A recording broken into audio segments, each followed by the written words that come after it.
Animedagi eng zo'r yovuz kim deb so'rashsa, men hech ikkilanmasdan Bleach animesidagi so'zga Aizen deb javob bergan bo'lardim.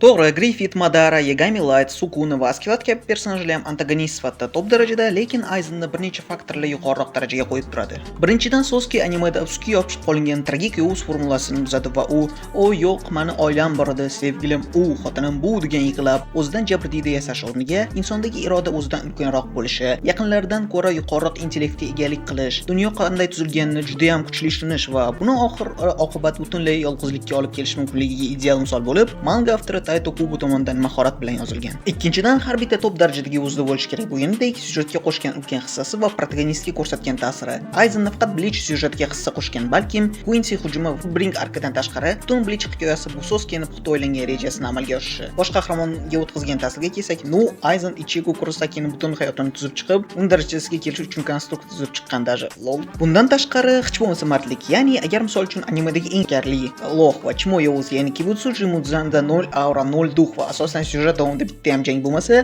Aizen rankar bo'ladimi, leytenantlar bo'ladimi, kapitanmi yoki даже 1000 yillik kelajakka boshqaradigan boboy bo'ladimi, hammasiga o'zi qarshi chiqa oladi va shaxsiy g'oyalari uchun kurasha oladi. Buni hisobidan tomoshabinda hech bo'lmasa o'zi ish uchun kurashishga hurmat paydo bo'ladi. Xullas, mana shunday ajoyib xislatlar va betakror estetikasi uchun Sosuke Aizen animedagi eng ajoyib yovuz va sizlarga kim aytdi bu videoyam uni rejasi emas deb?